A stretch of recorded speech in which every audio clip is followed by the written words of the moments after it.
Go ahead. Yeah, this is fast. For Brian, the Utah Dream Team, what has been the most successful tactics for empowering young people and for empowering people living in the shadows?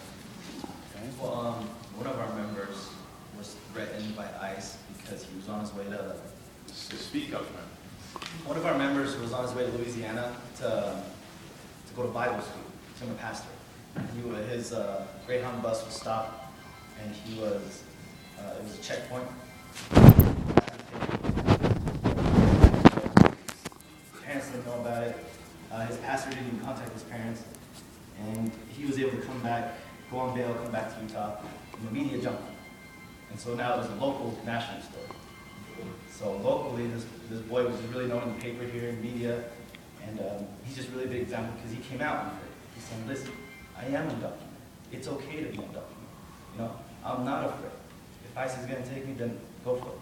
And ICE actually threatened him because he was getting so much coverage to stay away from me, or else we're going to find any reason to deport your family, any reason. And he came out of that, even after being threatened. He said, okay, we had a press conference, and we said, listen, this is what happened, and even with these threats, he still came out, and we supported him. And we wanted to show people that it's okay to come out of the shadows. It's okay to be undocumented. This type of approach is really well documented too in the Gene Sharp film. The idea that you just have to express that personal freedom to confront the system. And sometimes that's at great cost and great difficulty. But if enough people do it, then the system starts to shake a little bit. So anyway. That's just one example of what we're doing. We do high school seminar workshops, and we finally do Know Your Rights workshops. Word of mouth. Come into these events. Thank you for that question. Okay, one last question. Yes. Could you guys speak to the issue? Speak up. Could you guys speak to the issue and the importance, potential importance of transparency as we move forward in all of these collective movements for human rights? Transparency, can you try? Transparency in our ability to understand why we're doing what we're doing, who's doing what, and even just like this idea of coming out of the shadows, or coming out of a closet, or coming out as non-violent civil disobedience advocates. You know, someone who has an arrest, not hiding that.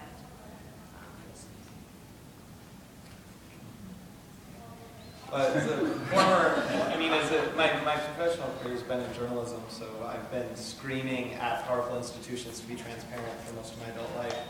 And so I take that as sort of a high responsibility, but even more than a responsibility, again, as Rebecca mentioned, a lot of environmental activists, animal rights activists, and Occupy itself has been labeled as terrorists or quasi-terrorists.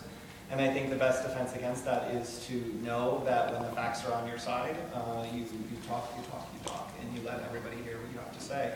And I think that so it's not just, I think, you know, as these movements gain power, they have a responsibility to be transparent, right? The more power you have, the more responsibility you have toward transparency. And we all aspire to more influence and power, right? I mean, we want to use it judiciously, but I mean, that's essentially what we're doing. We're aspiring to power, so we do have to aspire to transparency, but it's even more so a defense mechanism against slanders and slurs, and I think that's incredibly important to remember.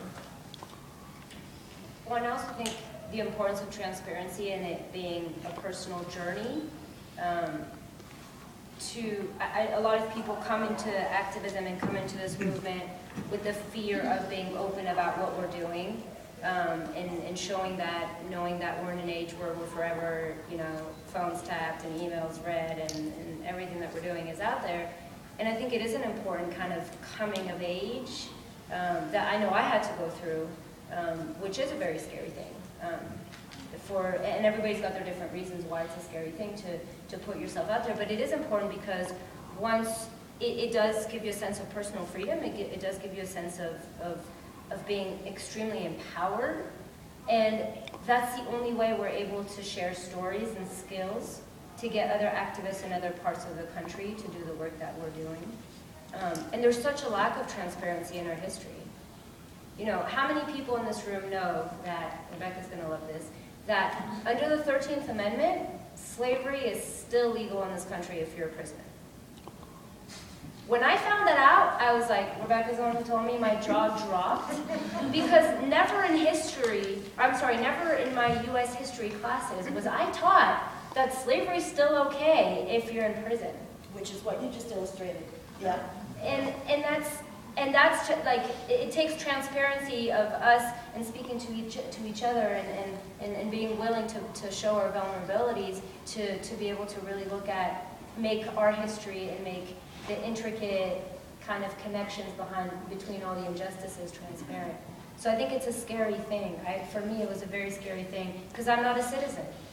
So it was very scary for me to be like, I'm an activist in your country.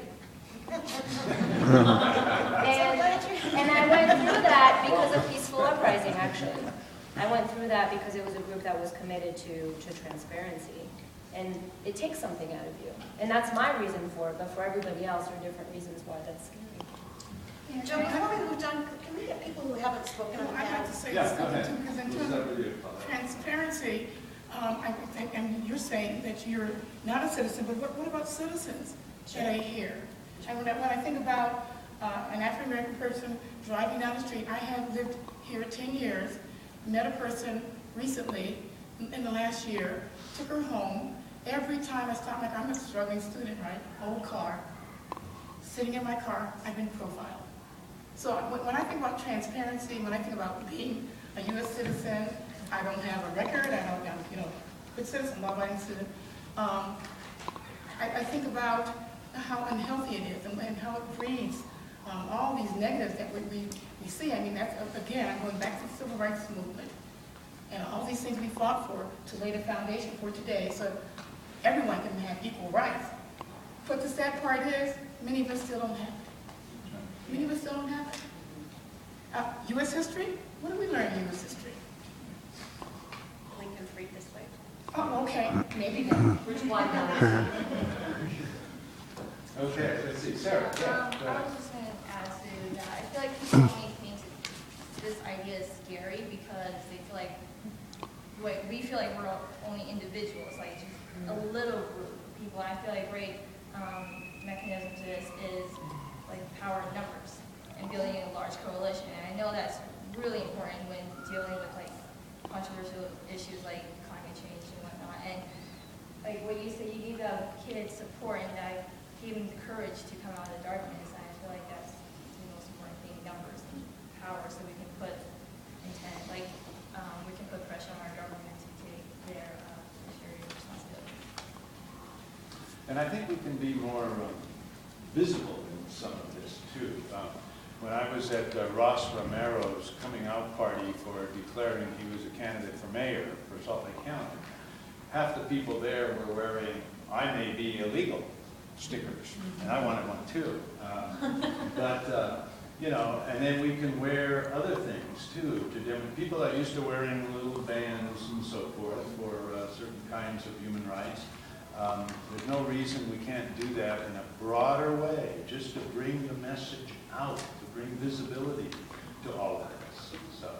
So there's a lot of things we can do, and I think the advice earlier to take the first step towards being active in some way about the issues you feel passionately about is so very important, and to induce your neighbors and family and friends to take that first step, even if you have to invite them, cajole them, almost drag them down to Occupy Salt Lake in the park.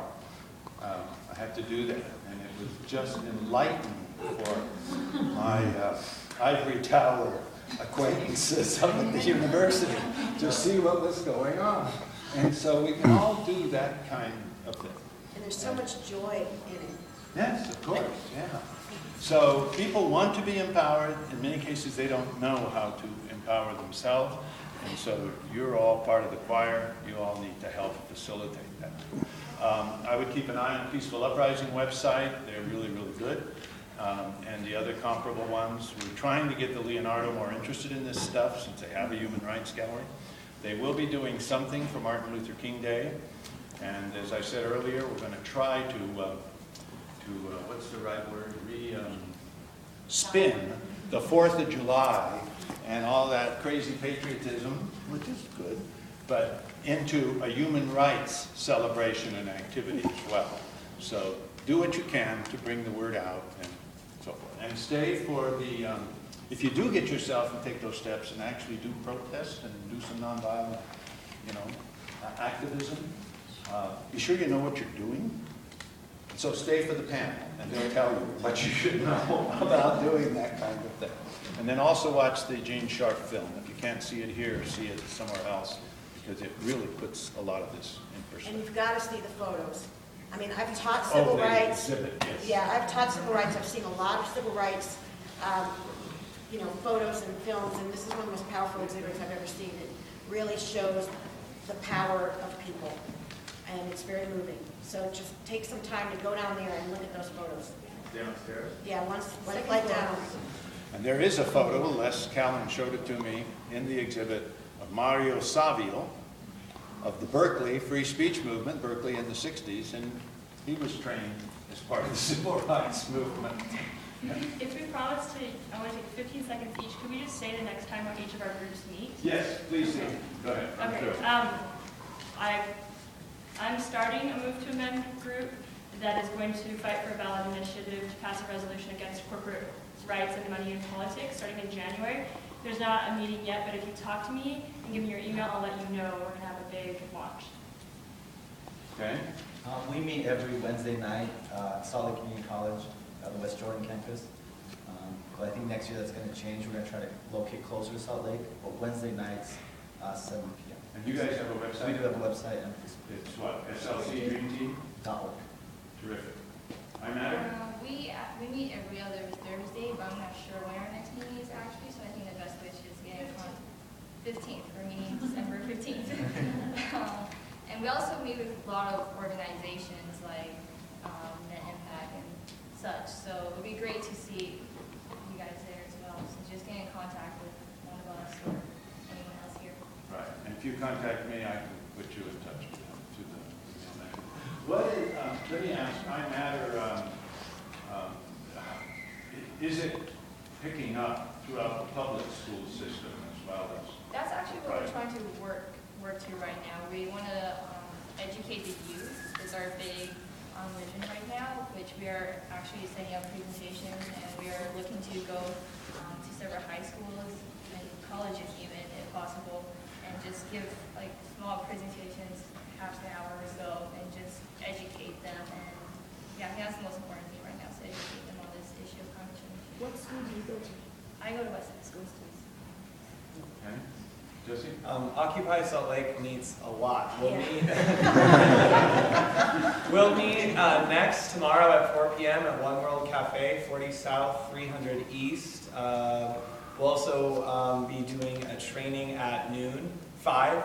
No, 5 is the dinner, 4 p.m. is the General Assembly. And then Monday night we'll be having another community dinner at One World Cafe. And we'll go back to our regular meeting schedule on Thursday at Salt Lake City Main Library at 7 to 9 p.m. Normally we have our work group meetings Monday and Thursday, 7 to 9 p.m. And those are the best ones for newcomers to come and find out how they can join up. Where? At the Salt Lake City Main Library. And you're OccupySLC.org, right? OccupySLC.org. Okay. Okay, so the National Lawyers Guild, which is me now, if you're interested in joining this, I want to have an inaugural meeting. I have the hats and all kinds of things. Swag. And just contact me. And it's like you can do it through Joe, but it's rebhallphd@gmail. And we're going to have a meeting to start off this chapter of progressive attorneys and legal workers. And we're going to be meeting at the Peaceful Uprising warehouse space. So that will be probably noted on the Peaceful Up website. And probably Occupy Salt Lake and anywhere else I can put it. Okay, good. And I'm just going to recommend that you go downstairs. I'm an educator for the College of Knowledge is power. And most of us don't know anything about the civil rights movement. We should. So I'm just going to recommend that you go downstairs and begin by looking at, Rebecca made a great analysis. I mean, they're photos for those of you who don't like to read or reading's too comprehensive, to be able to go and look at some of the subtitles and experience what that movement was like, I think is very, very empowering. So I would recommend that you take this first step, begin with yourselves, and go and get educated. And there's a little satellite theater right adjacent to the exhibit downstairs, which is showing on a regular basis the Utah Freedom Riders film, which is just a short 20-minute film, 22-minute. And then there's the National Freedom Riders film that aired a couple of months ago on PBS, and I think that's actually available online as well. Yeah. And the next Peaceful Uprising meeting is a big general community meeting, which will be on Monday, December 19th at 6:30 p.m. at our warehouse. And our website is just peacefuluprising.org. Where's the warehouse? The warehouse is 1361 South Main Street. And on the 18th, I teach social movement strategy discussion groups. On the 18th from 6 to 8 p.m., we're discussing environmentalism, and we're reading the book Deep Green Resistance, but you should come even if you haven't read the book. So there is a lot going on, and we welcome you all to, if you're not already involved in some way, to become involved. And thank you for participating, and thanks to our panel.